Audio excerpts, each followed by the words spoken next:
Apa kabarnya? Belum semua, semangat dong. Pagi itu harus semangat. Apa kabarnya Bapak Ibu? Luar biasa ya. Karena Tuhan kita luar biasa. Ya, saya boleh ada di tempat ini, berdiri di tempat ini karena luar biasanya Tuhan kita. Baru kali ini saya berdiri di tempat ini. Ya. Tapi bukan baru kali ini, saya sudah berulang-ulang berdiri di tempat ini, saudara, hampir setiap hari. Tapi hanya berdiri. Berapa minggu lalu, ya bulan Maret kalau ya, saya dapat WA dari Pak Abed. Sharingkan dinamika kehidupan. Saya belum langsung baca, saya pikir, oh, di persekutuan mungkin ini ya, persekutuan. Saya baca, ibadah jam 7. Agak lama saya baru balas ya Pak, 1 jam. Saya masih mikir loh. Kemudian saya baca lagi, ya baik Pak. Nah, kita harus selalu siap.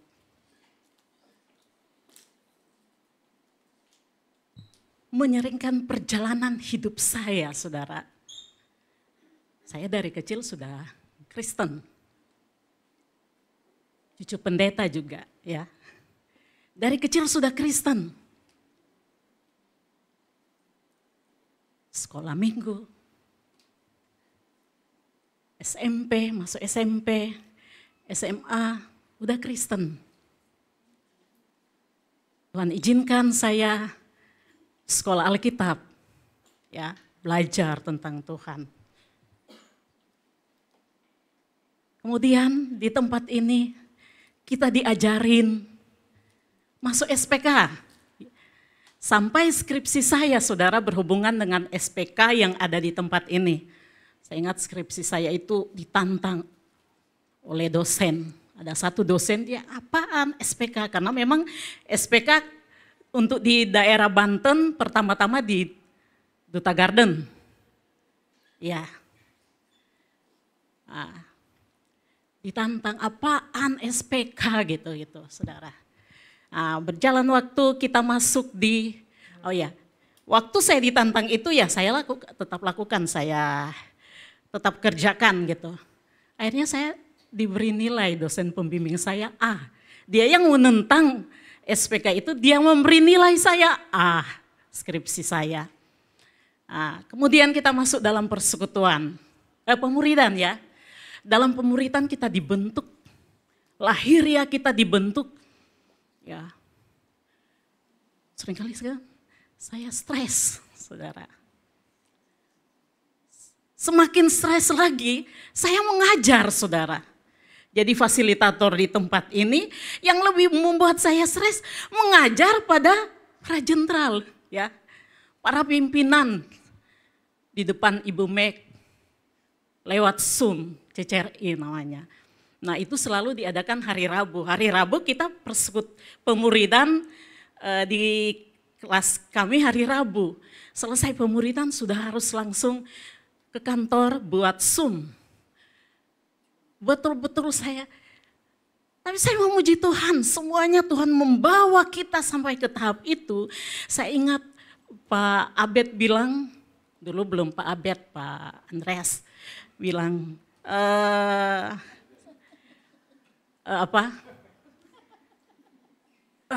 kita dibentuk Tuhan. Tapi masuk dalam, kita dibentuk Tuhan. Kita kan disuruh saudara, hafal ayat. Hafal ayat, wow. Saya katakan karena sudah umur, sudah tidak bisa menghafal ayat yang banyak, saudara.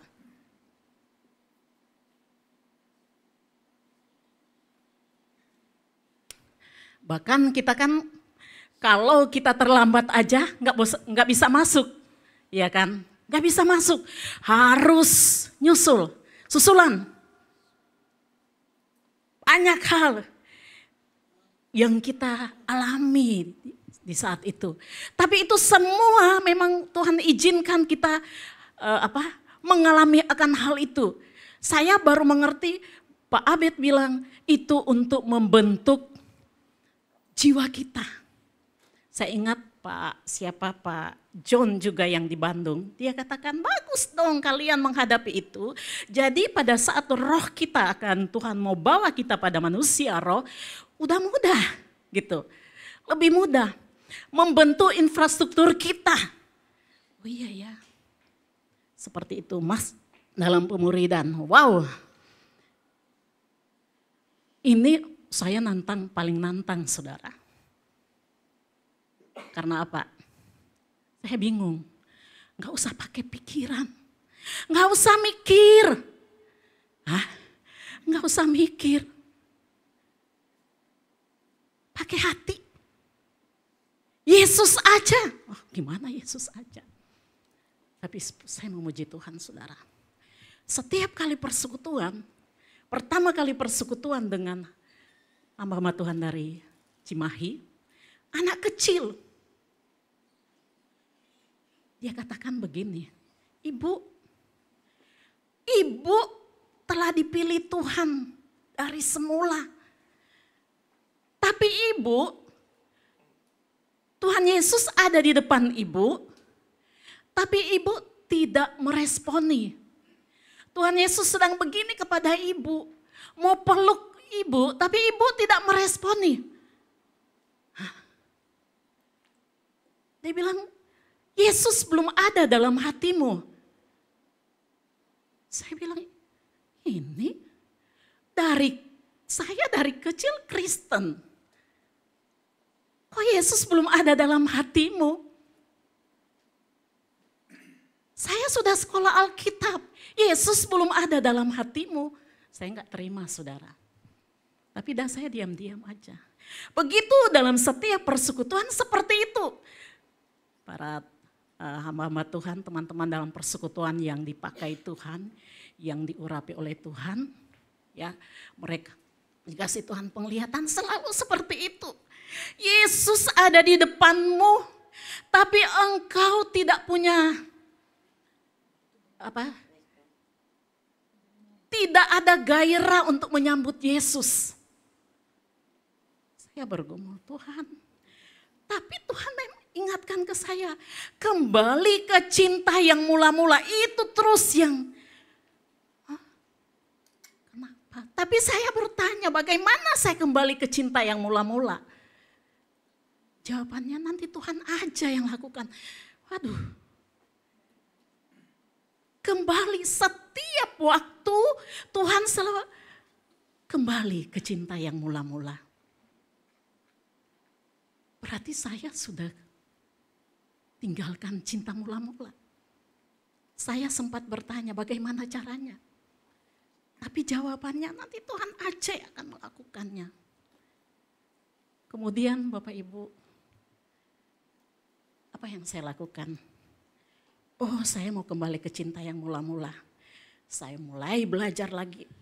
Tiap malam saya baca Alkitab, firman Tuhan. Saya menekuni satu pasal tiap malam. Tapi kok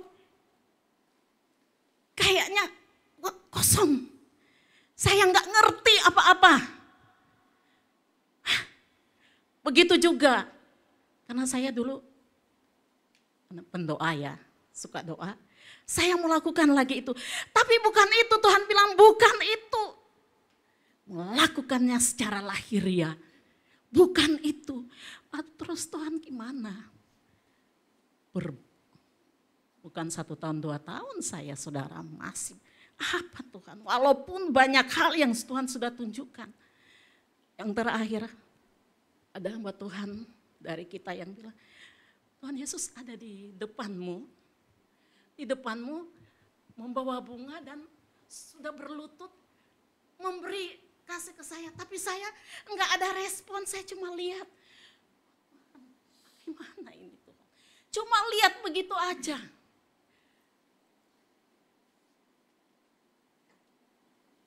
Tapi berjalan waktu, saya mulai belajar. Oh no, enggak usah pakai pikiran.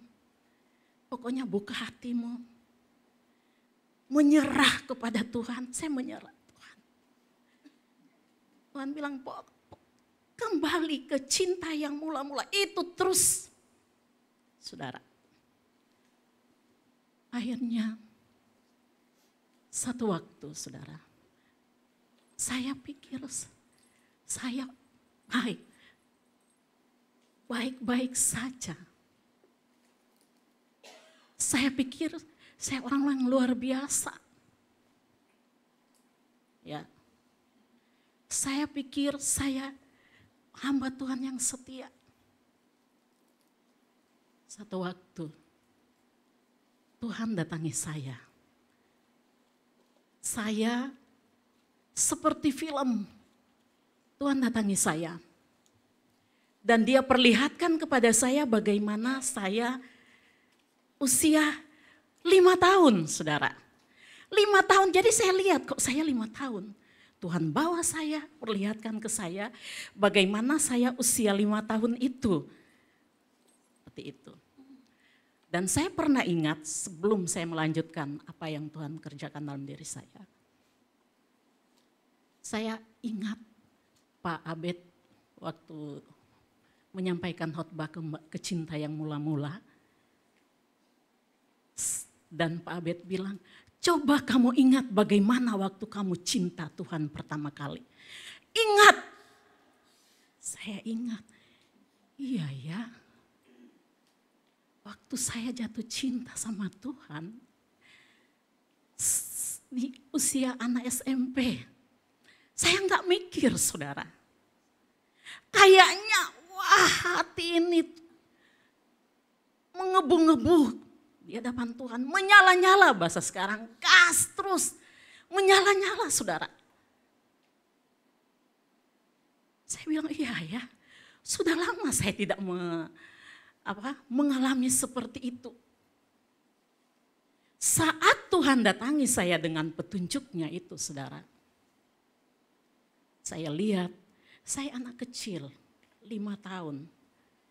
Terus saya lihat, Tuhan kasih tahu ke saya, waktu 5 tahun itu, kamu setiap hari, ya kalau tidak ada badai gelombang, artinya tidak hujan, setiap hari saya itu dijemput, saya dengan adik saya dijemput oleh om saya. Karena om saya itu dia tinggal punya toko di dekat rumah kami, karena daerah pertokoan pasar itu dekat rumah kami. Dan setiap hari dia tutup toko, dia buka dari pagi, jam 4 dia sudah tutup toko, kita sudah dijanjikan sudah harus mandi karena dia akan jemput. Dia memakai sepeda ontel ya, sepeda ontel yang dulu kan gede, ada stang di depan, terus tempat bonceng itu agak gede, saudara. Nah, terus setiap hari, ring, oh udah datang, kami sudah mandi. Langsung naik di bonceng gitu. Nah, karena kami ada 3 dengan sepupu saya, dia usia 4 tahun, adik saya usia 3 tahun, saya 5 tahun. Dengan sepupu saya itu duduknya di mana? Saya berdua dengan sepupu saya di belakang boncengan. Kemudian adik saya itu di stang itu dipakein kursi. Nah, setiap hari, saudara, dia bawa saya keliling kampung sambil nyanyi-nyanyi. Dan kami menikmati. Pada saat Tuhan tunjukkan itu, hati saya kok senang banget. Jadi bagaimana yang saya rasakan waktu itu, begitu yang saya rasakan pada Tuhan. Waktu Tuhan kembali tunjukkan. Kemudian kami dibawa ke rumahnya. Kebetulan om saya itu suami dari mami saya yang tertua. Dia punya 7 anak. Tapi anak-anaknya sudah di kota semua karena memang sudah ya beda usia dengan kami 14-15 tahun.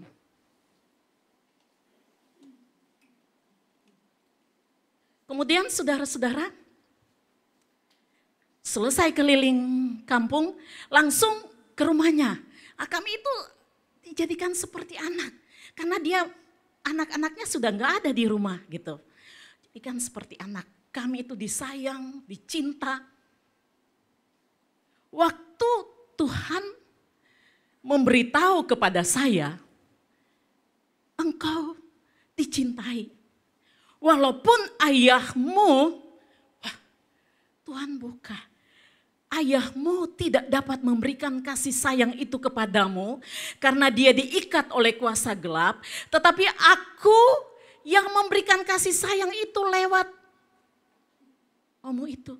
Akulah itu. Aku mencintaimu. Wah saudara, Tuhan, saya lihat Tuhan peluk saya. Wah, waktu Tuhan bilang aku mencintaimu. Baru saudara, saya merasa sukacita yang luar biasa. Tuhan bilang ke saya, kamu sangat berharga di hadapanku, di mataku. Aku sangat, itu berulang-ulang, aku sangat mencintaimu. Kemudian Tuhan bilang, ibumu di usia kamu 20-an tahun, saudara, baru saya ingat, iya ya. Tuhan katakan, ibumu pernah menceritakan tentang ayahmu kepadamu. Jadi saat itu saudara, saya ingat di usia-usia itu, kemudian saya usia SMP itu ternyata usia itu saya jatuh cinta dengan Tuhan. Kita jatuh cinta. Lewat persekutuan juga saudara waktu itu. Dan persekutuan sama dengan di sini. Berkarunia, Tuhan kasih karunia. Saya ingat masa itu saudara. Kemudian Tuhan ingatkan. Saya tinggalkan cinta mula-mula. Saat saya mendengar bahwa apa yang diceritakan ibu saya, engkau jadi ibu saya ceritakan begini saudara, waktu kamu di kandungan, ibumu meninggal, ayahmu, papimu meninggalkanmu. Usia saya sudah 20-an tahun, saya dipanggil sendiri di kamar, karena kakak dengan adik saya nggak tahu masalah ini. Cuman saya ya, ayahmu meninggalkanmu, papi meninggalkanmu.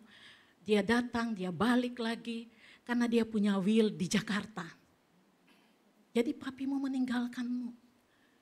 Saudara, rupanya saat ibu saya ceritakan itu, luka batinnya masuk di dalam diri saya.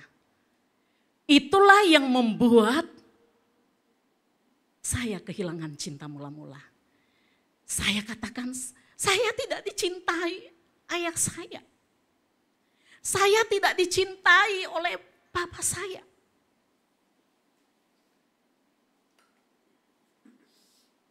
Tapi saya tidak sadar loh kalau saya sudah kehilangan cinta mula-mula saat itu.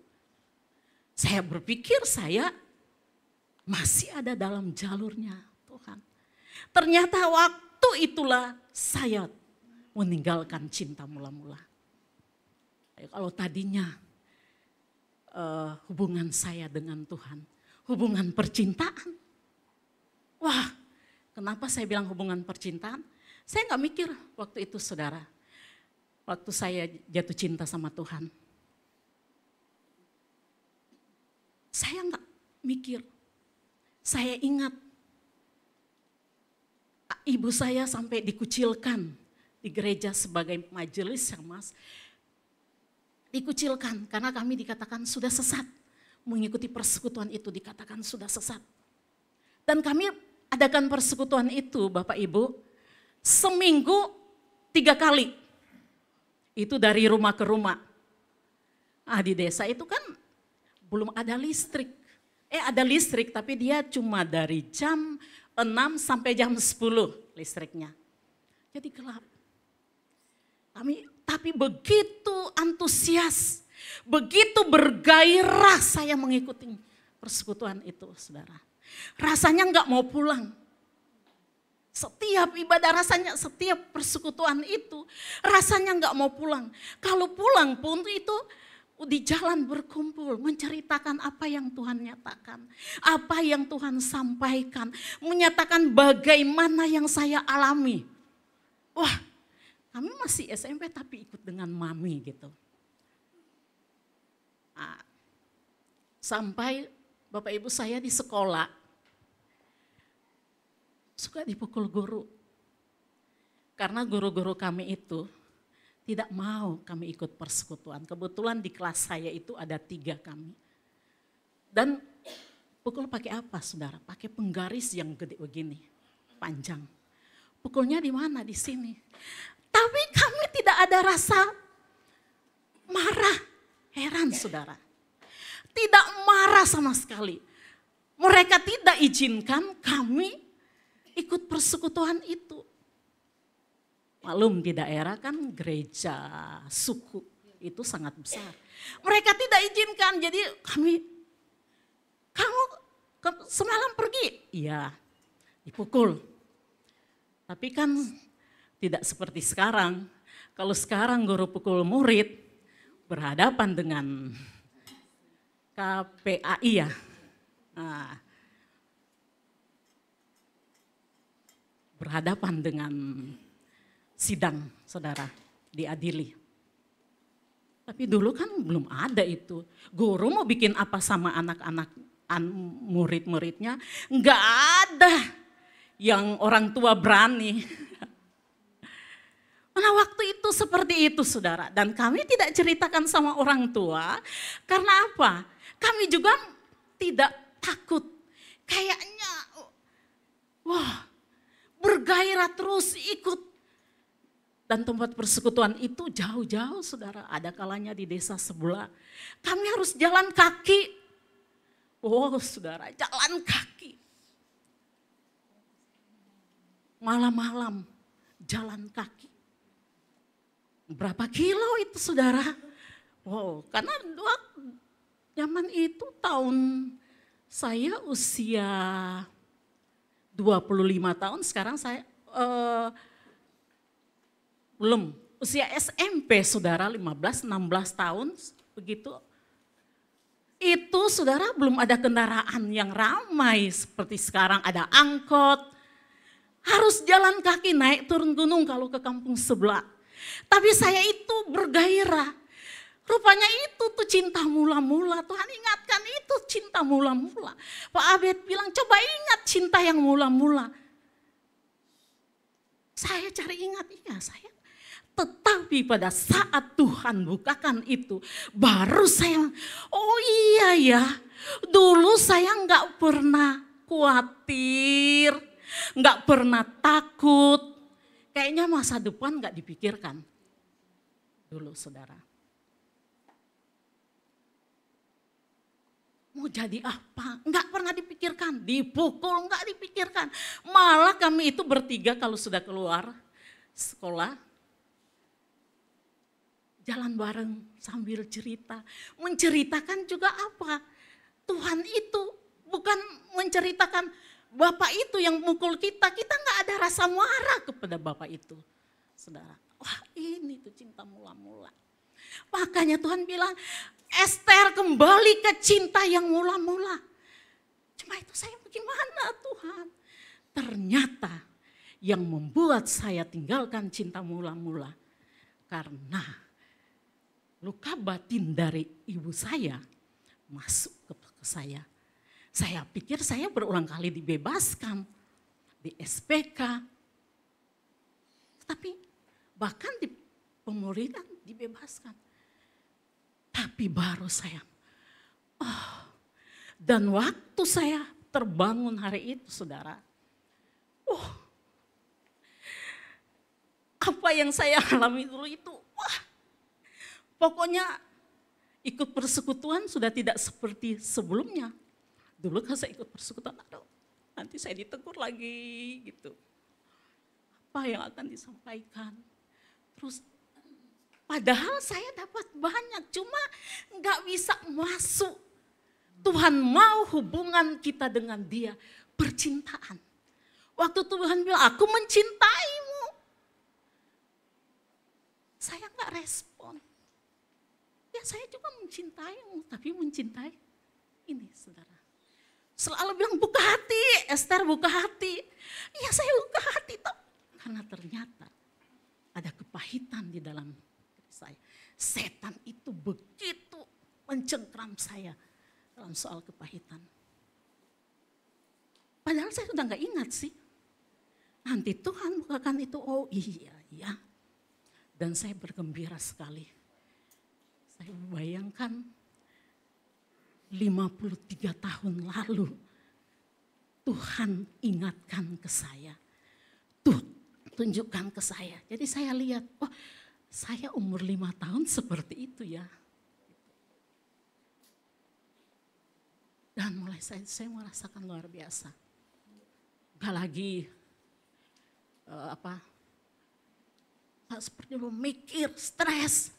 Saudara, mulai berubah. Tidak ada usaha saya di situ saudara. Tapi Tuhan sendiri. Sehingga saya bilang ke Tuhan,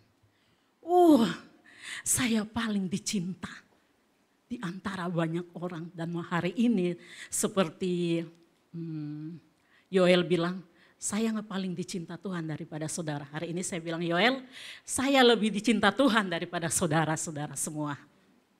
Saya lebih dicinta Tuhan, wah. Luar biasa, saudara.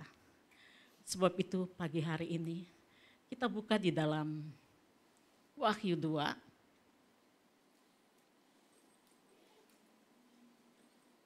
Silakan keluarkan ayat firman Tuhan.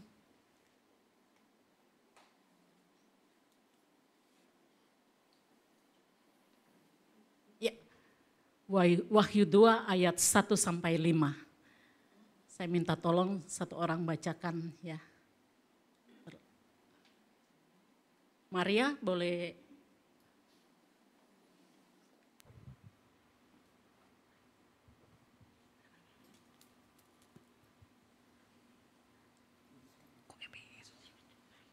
Wahyu 2 ayat 1 sampai 5. Tuliskanlah kepada malaikat jemaat di Efesus, inilah firman dari Dia yang memegang ketujuh bintang itu di tangan kanannya dan berjalan di antara ketujuh kaki dan emas itu. Aku tahu segala pekerjaanmu, baik jeripayahmu maupun ketekunanmu. Aku tahu bahwa engkau tidak dapat sabar terhadap orang-orang jahat, bahwa engkau telah mencobai mereka yang menyebut dirinya rasul. Tetapi yang sebenarnya tidak demikian, bahwa engkau telah mendapati mereka pendusta. Ya, saya baca Wahyu 2 ini, saudara. Di mana Wahyu 2 itu di ayat 1 Tuhan memuji mereka. Ayat 2 dan 3, ayat 2 dan 3 Tuhan memuji mereka ya. Karena mereka itu Tuhan bilang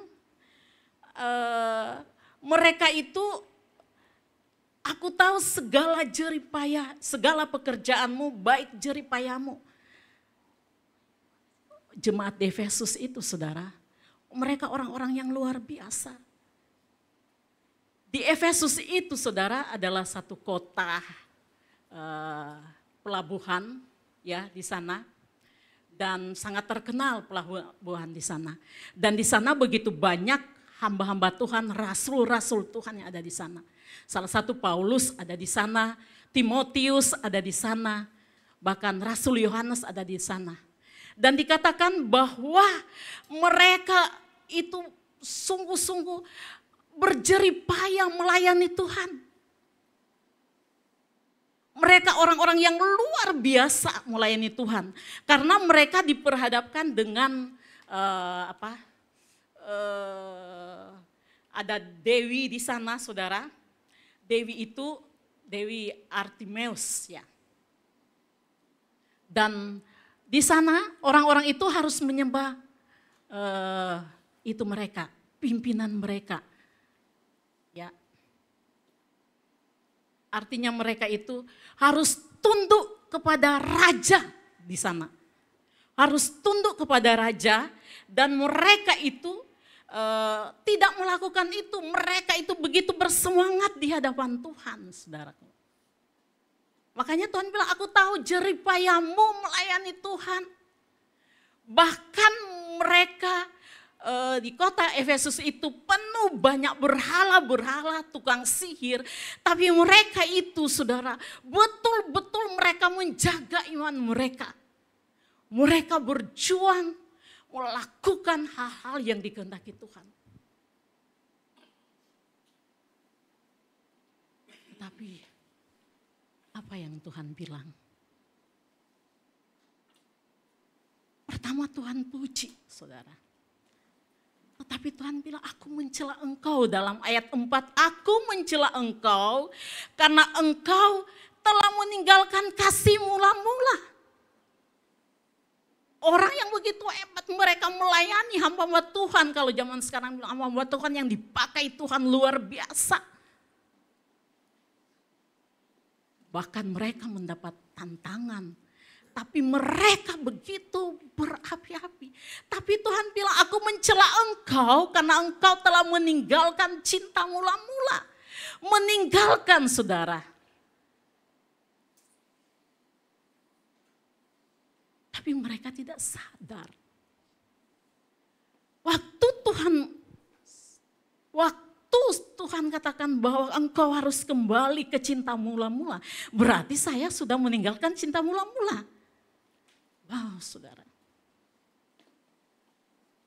Nanti saat itu baru saya tahu, oh, ini yang dikatakan Tuhan. Melayani Tuhan dengan cinta. Karena sang cinta itu adalah Yesus sendiri. Pada saat dia katakan, aku mencintaimu, saat itu, saudara, wah, hati saya berbunga-bunga. Hati saya berbunga-bunga. Udah tidak ada rasa khawatir. Kalau dulu, aduh, gua nggak menikah. Nanti kalau saya begini gimana? Gua sendiri di atas. Bahkan sempat saya ingat, saudara, saya sempat pesan-pesan kepada Pak Dapot. Ya. Pak, kalau saya mau meninggal, mayat saya dibawa ke Manado ya. Pak Dapot bilang, lah kenapa ngomong begitu, Sian? Iya, kenapa saya ngomong begitu, saudara? Saya selalu ingat kakak-kakak saya terintimidasi.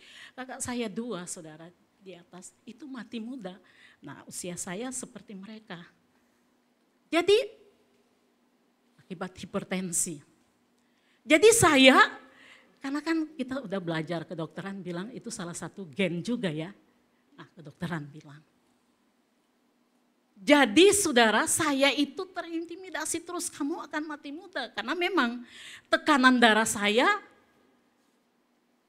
luar biasa. Waktu itu saudara, sampai kita ada pengobatan gratis kan. Setiap tensi, ada suster di sini, Rosita. Iya, Rosita, Kak, kenapa begini Kak? Aku nggak tahu. Aku nggak makan apa-apa, nggak makan. Saya sudah tahu, saya jaga makanan kok. Kenapa begini? Tinggi banget Kak. Tapi memang waktu saya masih kuliah, dokter sampai bilang, lu kalau jatuh nggak tertolong lagi. Begitu juga Abeng Risdianto. Kak. Wow. Jadi saya terintimidasi terus. Makanya saya pesan. Saya sampai simpan duit karena bawa mayat ke daerah nggak murah. Bawa jenazah nggak murah, saudara. Jadi saya itu simpan duit buat, saya bilang kalau saya sakit masuk rumah sakit, kemudian saya mati, saya ada duit. Saya nggak mau susahkan orang lain. Waktu Ibu Ruth tahu apa yang saya sampaikan itu ke Pak Dapot, Ibu Ruth bilang ini, emangnya lu tahu kalau lu mati mayat lu gue buang ke laut, lu tahu? Udah mati masih berlagu ya. Pingin dibawa dengan Garuda sampai di Manado. Karena umumnya Garuda waktu itu yang bawa jenazah. Masih mikir, kalau di Manado dihadiri oleh keluarga saya banyak. Keluarga besar saya, teman-teman saya, mantan saya. Nah itu, dihadiri oleh mereka. Dan saya maunya mayat saya itu dibuat bagus. Wah, jahat enggak? Setan begitu mengikat saya. Jahat sekali, saudara. Dan itu juga sudah persetujuan keluarga saya. Kalau meninggal, harus bawa pulang. Karena keluarga saya mengalami kakak saya meninggal di Jakarta, mayatnya enggak dibawa pulang, saudara. Jadi itu selalu dipesan mami, karena mami tahu juga keadaan saya. Wah, waktu itu saudara luar biasa. Pakai obat, terus menerus obat. Tapi ternyata ini pikiran saya ini. Akibat saya stres. Setiap kali itu dokter bilang begini, jangan stres. Gimana nggak mau stres gitu. Gimana? Tetap saya stres. Akhirnya saya ambil keputusan saya buang obat. Nggak pakai obat. Tapi nggak pakai obat, saya berhenti pakai lagi begitu. Jadi setiap tensi, saya sampai beli alat tensi sendiri. Ya untuk saya, wah naik, pakai. Akhirnya saudara, satu waktu betul-betul saya lepas. Saya lepas obat. Dan setelah ditensi, kok normal gitu. Nggak pakai obat, normal. Apalagi setelah di dalam persekutuan itu bilang nggak usah mikir. Selalu bilang jangan mikir. Betul saudara. Saya sampai kaget. Saya nggak percaya dengan alat tensi saya ke dokter, di depan. Di apotek. Normal. Nggak pernah 80 di bawahnya. Di atasnya 160, 170. Bro Sita tahu.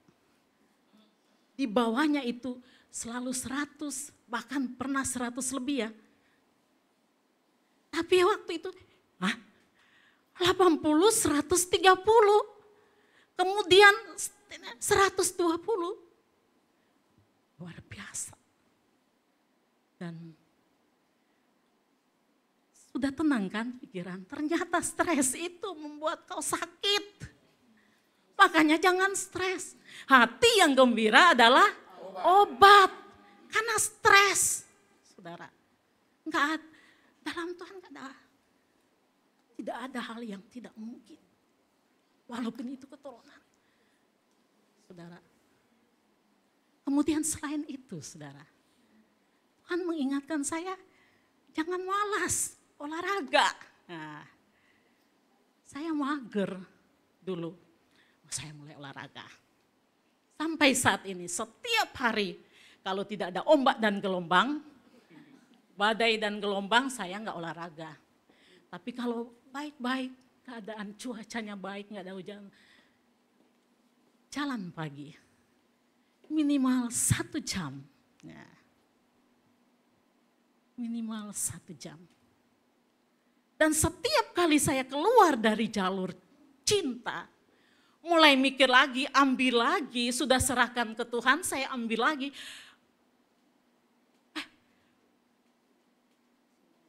Mulai lagi. Makanya hari ini saya beri tema. Tolong keluarin tema.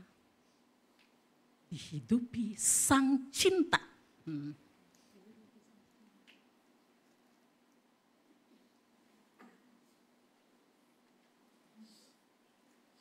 Dihidupi sang cinta. Kalau di sini diam dalam cinta. Ini dihidupi sang cinta. Berikutnya Tuhan bilang diam. Dihidupi sang cinta, tapi harus diam. Nah saya masih keluar masuk, sering kayak keluar. Pada saat kita keluar pikiran kita langsung kacau saudara. Dihidupi sang cinta. Tuhan bilang diam dalam cinta.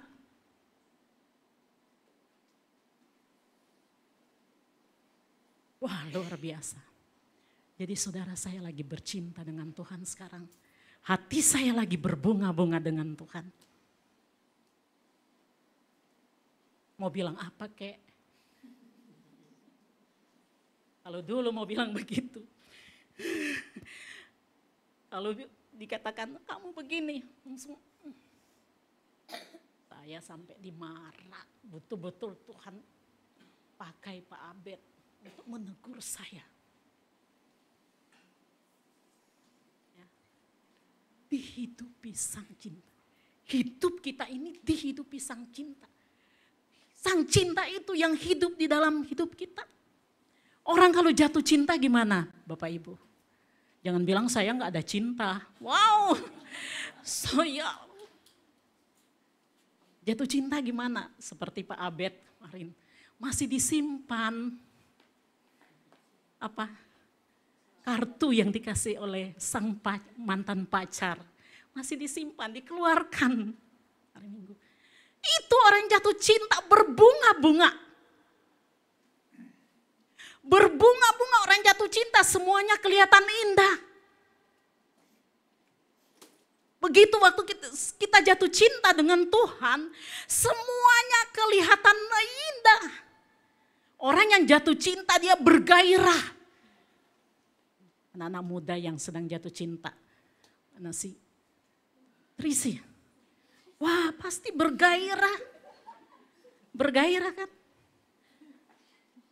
Ada Felix di belakang. Walaupun jauh dan Nun di sana, tapi tetap ke sana. Walaupun jalan darat 10 jam ya Felix, tapi tetap pergi. Wow, berbunga-bunga. Nah, itu orang jatuh cinta. Saudara, kemudian saudara beberapa waktu Tuhan kasih firman Tuhan bilang ceritakan ini. Oh ya. Beberapa hari lalu saya lagi ngepel di atas. Saya tiba-tiba nyanyikan lagu ini. Hidup tanpa cinta bagai taman tak berbunga. Oh begitulah kata pujangga. Tolong hidup tanpa cinta? Iya. Ini boleh gedein, udah. Nah, dia bilang begini lagu itu, saya nyanyi saudara. Hidup tanpa cinta dia bilang begini. Hidup tanpa cinta bagai taman tak berbunga. Hai begitulah kata pujangga. Oh hai begitulah kata pujangga. Hidup tanpa cinta bagai taman tak berbunga, oh hai begitulah kata pujangga. Aduhai begitulah kata pujangga, taman suram tanpa bunga. Gitu. Kemudian ada yang dicinta, giat bekerja, entah apa, entah siapa. Karena cinta, jiwa gairah. Tanpa cinta hidup pun hampa. Tanpa cinta hidup pun hampa. Hidup tanpa cinta dia bilang begini. Bagai taman tak berbunga, taman suram tanpa bunga. Wah, Tuhan ingatkan saya itu pencinta bunga saudara. Kayaknya saudara bisa lihat di atas ya. Saya itu orang suka bunga. Nah, paling atas itu di mana saudara? Kalau yang satu di Belanda, Paling atas itu taman di mana, saudara? Taman di atas. Enggak terlalu jelas. Itu taman bougainville saya. Saya ingat waktu saya baru ke sini. Saya keluar, aduh kayaknya gersang. Gersang gitu. Saya lihat engkong di depan, dia punya di teras, punya banyak bunga warna-warni. Jadi saya suka lihat-lihat. Dan dia rajin selalu dia, wah banyak bunganya warna-warni engkong yang di depan. Saya lihat ke kiri, kanan ya. Oh, aduh gersang banget. Saya bilang sama Ko Ato, waktu itu saya panggil Ko Ato. Ko, saya mau tanam bunga ya di atas. Ko Ato bilang, iya silakan. Saya bilang saya mau pakai pot. Nah, saya aja gak mau kalau taman itu gersang seperti itu. Hidup tanpa cinta, bagai taman tak berbunga. Suram. Saudara, senang lihat taman bunga, saudara? Luar biasa taman bunga. Cinta itu seperti bunga, saudara. Wah, saya paling senang. Saya tanam bunga, sampai saudara ada beberapa kali, ada orang lewat, dia videoin bunganya. Sudah di sini dia putar, dia videoin di hall juga, di atas. Saya lihat-lihat, terus ada saya lagi di bawah, ibu-ibu, mereka lagi jalan pagi. Terus bilang ke saya, pas saya di pintu gerbang, Ibu, ya kami boleh foto? Oh silakan. Senang. Rasanya seperti apa saudara? Berbunga-bunga begitu, warna bunga begitu. Semua orang pasti suka dengan bunga. Makanya cinta itu sering diidentik dengan bunga saudara. Orang jatuh cinta, dia kasih bunga. Kasih bunga kepada, saya ingat saudara, Elis ya. Baru kali itu bangun pagi, kebetulan dia pagi-pagi udah bangun, keluar kamar, ada bunga. Udah dirangkai di kamar. Dia nggak mikir kalau itu dari sayangnya, Shinsuke. Karena dia mau cepat ke toilet, dia cuma ambil, dia taruh di meja. Terus dia itu, cepat-cepat, dia balik, dia baca. Oh kak, kasihannya apa? Saya diberikan bunga. Siapa? Shinsuke. Rupanya Shinsuke sudah itu dengan Pak Yono kerjasama untuk bukakan pintu. Pak berbunga-bunga, dia cium, aduh wangi sekali, dia lihat-lihat. Dia taruh di atas tempat tidurnya. Itu cinta. Bapak Ibu di sini ada yang seperti itu. Pak Stephen sama Bu Sandra pernah kasih bunga enggak? Pernah, wah luar biasa. Pak Victor dengan Damaris. Nah, sekarang saya mau tanya ke Pak Abed. Oh, saya enggak dikasih bunga. Nah, saya enggak dikasih bunga, tapi dikasih apa? Bunga bang. Sama bunga. Dikasih bunga. Trisi udah dikasih bunga?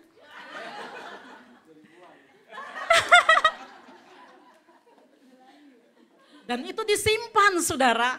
Eli simpan, dia taruh di itu, di vas, dia taruh di kamar. Dan saya lihat, ya itu orang yang jatuh cinta. Gitu. Jatuh cinta. Kemudian saudara, ya itu taman. Kita lihat kalau katanya tidak ada bunga, taman tanpa bunga itu suram. Saya cari di Google suram itu apa? Gitu. Kurang terang, banyak gelap, sedih, putus asa, madesu. Nah itu dari Mbak Google. Masa depan yang suram, tidak ada pengharapan, tidak bergairah, tidak ada kehidupan. Seperti itu katanya. Iya ya. Jadi kita hidup tanpa Tuhan, saudara. Master cinta itu adalah Tuhan sendiri. Dia sang cinta yang sangat luar biasa mencintai saudara dan saya. Dia sendiri. Kalau saudara dan saya masih seperti itu, kalau tanya, ada cinta enggak? Buka hati. Dia selalu mengetuk-ngetuk pintu hati kita. Seperti dia begitu sabar, saudara. Mengetuk-ngetuk pintu hati saya. Tuhan begitu sabar. Lewat persekutuan. Saudara, Tuhan mau kita intim dengan dia. Dengan cinta. Kita intim. Diam dalam cinta itu. Luar biasa. Saya sampai bilang, Tuhan terima kasih saya ada di sini. Saya ada di sini, terima kasih. Terima kasih Tuhan. Betul-betul Engkau sang cinta yang luar biasa memikat hatiku. Saudara. Jadi saudara, malam siang ini kita ada persekutuan. Ada persekutuan. Ayo, nikmati sang cinta itu dalam hidupmu. Mari, kita di persekutuan cuma ngomong-ngomong aja. Tapi di situ Tuhan akan bukakan banyak hal. Oh gitu ya Tuhan itu. Udah belajar Alkitab, belajar tentang Tuhan tapi gak ngerti.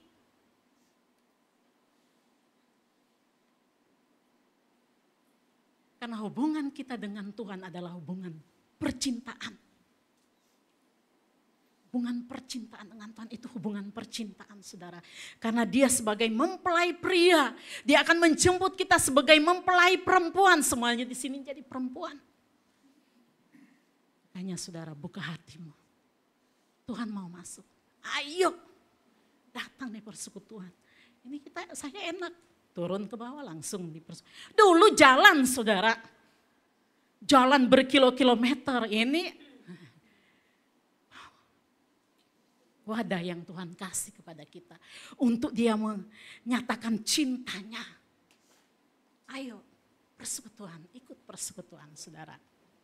Mari saudara. Jadi hidup tanpa cinta. Bagai taman tak berbunga. Nanti saudara akan merasa saudara bagaimana. Kita enggak sadar Tuhan mengubahkan kita. Kita enggak tahu kapan Tuhan menyembuhkan hidup saya gitu saudara.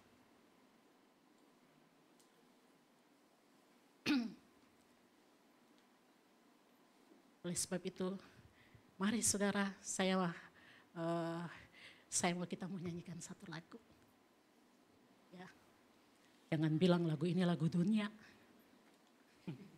Mana saya minta Evan, tolong dibuka lagunya. Tak bosan-bosan. Lihat cinta Tuhan itu. Nah, saudara, tak bosan-bosan aku memandangmu. Tak puas-puas aku merindumu. Begitu cantik sempurna dirimu, begitu baiknya hatimu cintaku. Ya, saya nyanyikan dulu ya. Karena ini Tuhan kasih kemarin, saudara. Tak bosan-bosan aku memandangmu, tak puas-puas aku merindumu.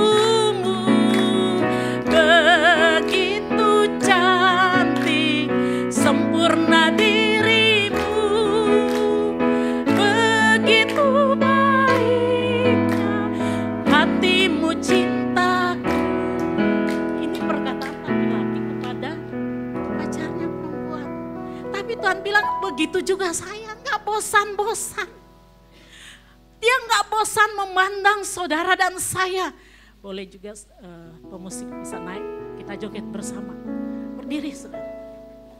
Jangan bilang, enggak Alkitabiah.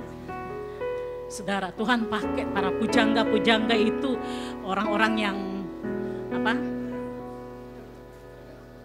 Gaskan. Yang suami istri duduk berdampingan ya. Bilang sama istrimu.